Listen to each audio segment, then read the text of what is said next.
Hello everyone, from Somnath Pati, your teacher and guide. Today I am going to present you second video lesson on real numbers. तो बच्चों, आज हम लोग वास्तविक संख्याओं या रियल नंबर जो आपका प्रथम अध्याय है गणित कक्षा 10 का, उसमें हम लोग यूक्लिड डिवीजन लेमा, यूक्लिड विभाजन प्रमेयिका और यूक्लिड विभाजन एल्गोरिदम, इनके बारे में बात करेंगे और इनके अनुप्रयोगों को सीखते हुए संबंधित समस्याओं का भी हल करना सीखेंगे। होपफुली आप सभी ध्यानपूर्वक इस वीडियो लेसन को देखेंगे और न केवल देखेंगे बल्कि सीखेंगे भी। So let's start. तो बच्चों, यूक्लिड विभाजन प्रमेयिका के बारे में जानते हैं है क्या? तो दो धनात्मक पूर्णांक a और b दिए रहने पर ऐसी अद्वितीय पूर्ण संख्याएं q और विद्यमान हैं कि इस प्रकार विद्यमान हैं कि a बराबर bq प्लस r, जहां पर 0 less than equal to r and r is less than b है। अर्थात अगर दो धनात्मक पूर्णांक कोई a और b दिया गया है तो फिर हम कह सकते हैं कि यह इस प्रकार से एक पूर्ण संख्या इस प्रकार q भी विद्यमान रहेगा कि a बराबर bq प्लस r होगा, और जहां पर r का मान 0 is less than equal to r और r is less than b, इसका मतलब हुआ कि r का मान 0 या 0 से ज्यादा होगा परंतु b से कम होगा।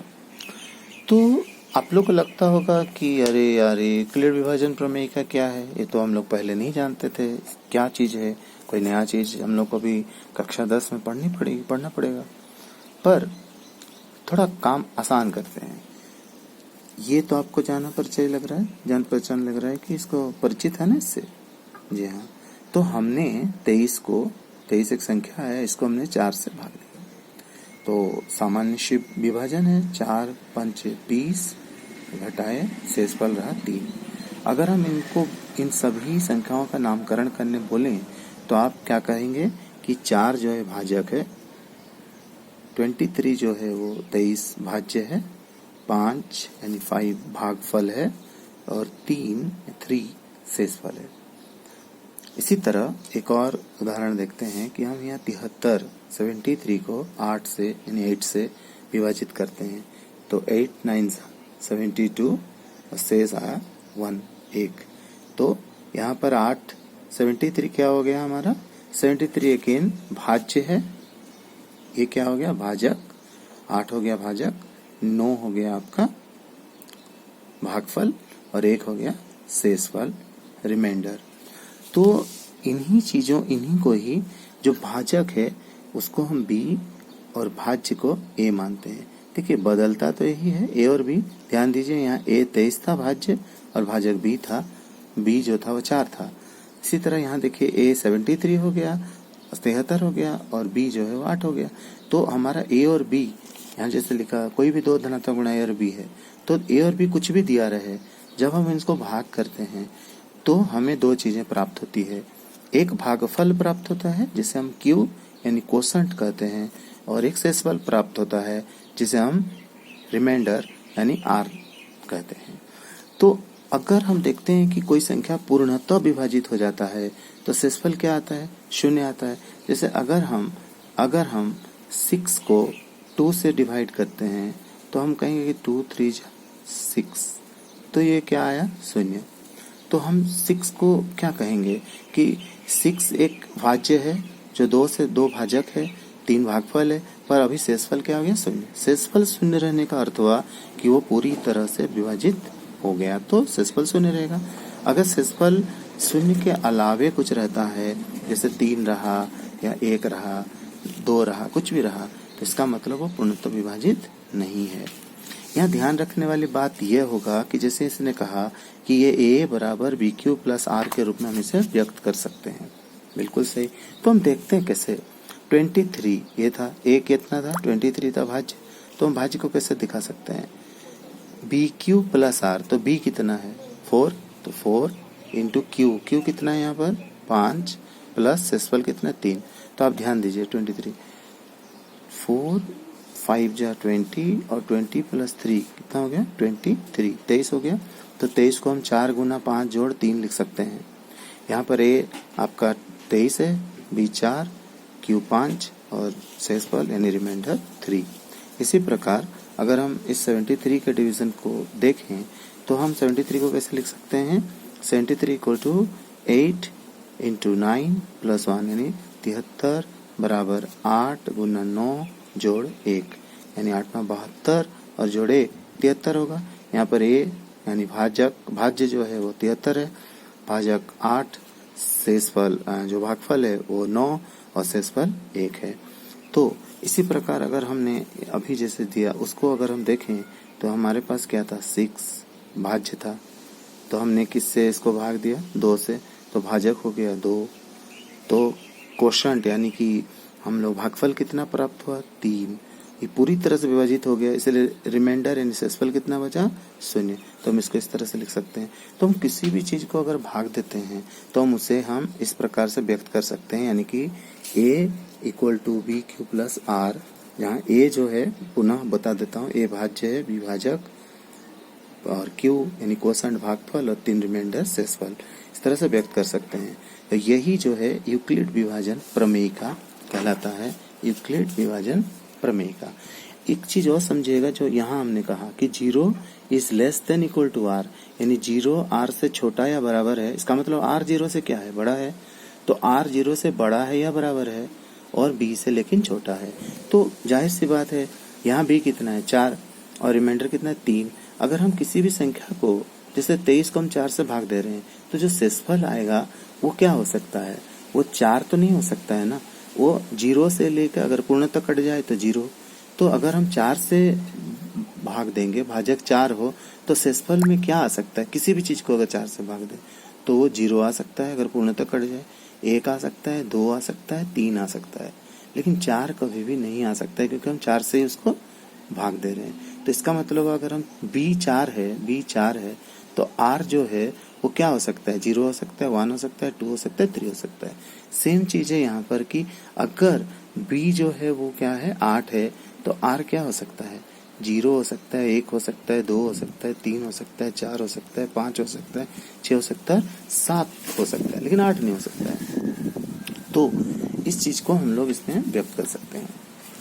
इसी तरह ये तो हो गया यूक्लिड विभाजन प्रमेय का यानी यूक्लिड डिवीजन लेमा। अब हम बात करते हैं यूक्लिड विभाजन एल्गोरिदम का।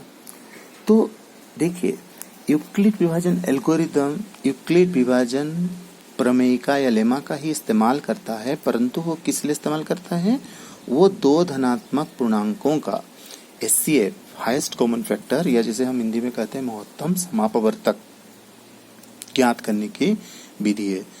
तो हम यूक्लिड विभाजन एल्गोरिदम का उपयोग या प्रयोग क्यों करेंगे, दिए गए दो धनात्मक पूर्णांकों का HCF निकालने के लिए हम यूक्लिड विभाजन एल्गोरिदम का इस्तेमाल करेंगे।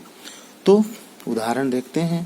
तो जैसे एक क्वेश्चन है कि 96 और 36 का HCF ज्ञात करें, 96 और 36 का HCF ज्ञात करें।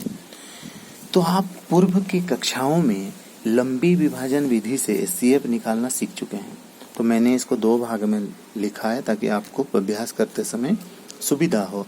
तो मैंने इधर 96 और 36 का लंबी विभाजन विधि से मैंने ये HCF निकाला है और दूसरी तरफ हम लोगों ने यूक्लिड विभाजन एल्गोरिदम का प्रयोग करके हमने HCF निकाला है। तो मैं दोनों तरीका बता रहा हूँ, आपको ये तरीका कक्षा 10 में करना है, परंतु ये रेफरेंस है, ये आप जानते हैं, अगर इसके जरिए करेंगे तो आपको समझना आसान हो जाएगा।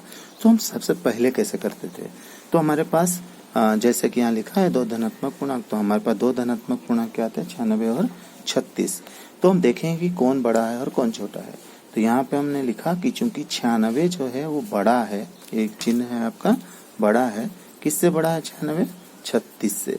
तो हम क्या करेंगे 96 को 36 से भाग देंगे, तो 36 दूना दूनी 72 आया, घटाते हैं 6 से 2 गया 4, 9 7 गया 2, 24 आया। अब हम जानते हैं HCF निकालते समय कि जो शेषफल आता है अगर वो शून्य ना आए तो फिर जो शेषफल होता है वो आगे की विधि के लिए वो भाजक बन जाता है और जो भाजक होता है वो भाज्य बन जाता है। तो देखिए 36 अभी भाजक था, वो अब क्या बन गया, भाजक, और जो शेषफल है वो बन गया भाजक। तो 24 को फिर 24 का पहाड़ा बोले, 24 की 24, 24 दूनी 48 ज्यादा हो रहा है तो 1 से देंगे 24 माइनस 12, अभी भी शून्य नहीं प्राप्त हुआ है। तो फिर ये 12 जो शेषफल है वो पुनः क्या हो गया, अभी भाजक हो गया, और पिछला बार जो भाजक था 24 वो अभी हमारा नया भाज्य हो गया। अब हम 12 का पहाड़ा में 24 देखें कितना बार में आता है, तो हम देखते हैं कि 12 दूनी 24, अब 24 माइनस 24 शून्य आ गया। जब शून्य आ जाता है तो हमें और जो अपना जो करने का क्रम है वो रुक जाता है, क्योंकि हमें अपना उत्तर ज्ञात हो जाता है। तो जिस भाजक से हमें रिमाइंडर शून्य मिलता है, शेषफल शून्य मिलता है, वही भाजक ही उन दोनों संख्याओं के एचसीएफ होता है। तो इसका मतलब एचसीएफ 96 और 36 क्या होगा, 12 होगा, क्योंकि 12 ही वो भाजक है जो 24, 12 दूनी 24 कटा और शून्य आया, इसीलिए इसका एचसीएफ यानी महत्तम समअपवर्तक 12 होगा। ठीक है, ध्यान दीजिए कितना स्टेप में हुआ, ये पहला स्टेप हुआ, ये दूसरा स्टेप हुआ और यहाँ तीसरा स्टेप हुआ। तो 3 स्टेप में 3 बार में हमने इसे प्राप्त किया। अब यही चीज यूक्लिड में कैसे करेंगे। सो यूक्लिड विभाजन प्रमेय का जो होता है वो कौन सा, फिर से a बराबर बी क्यू प्लस आर, हमने ऊपर में ये लिखना सीखा है, उसको कैसे लिखते हैं तो हम लोगों ने इसको देखेंगे कि किस तरह से हमने करना है।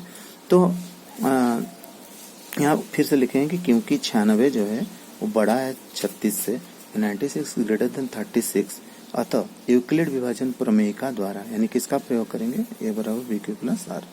तो 96 को कैसे लिखेंगे, अगर हम इसका रेफरेंस भी लें तो 36 दूने 36 को किससे गुना करेंगे, 2 रिमाइंडर आया 24, क्योंकि अगर हम उस नियम से देखें तो ये क्या a है, ये b है, ये q है और ये r है।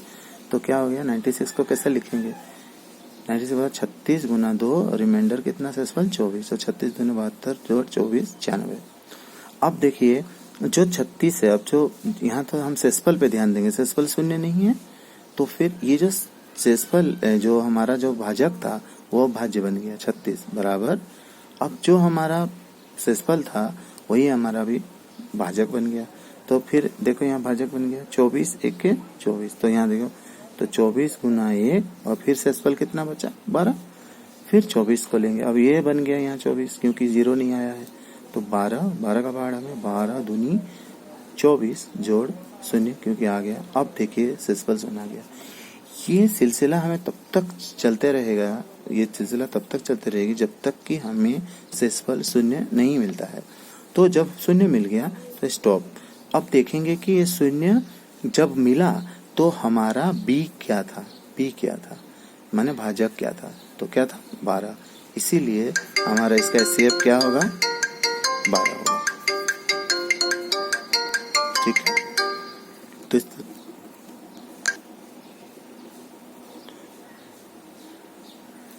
सॉरी, तो इसमें एचसीएफ हमारा 96 का 12 क्योंकि यहाँ पे भाजक क्या है 12 है। तो उम्मीद है आप लोगों को समझ आई होगी।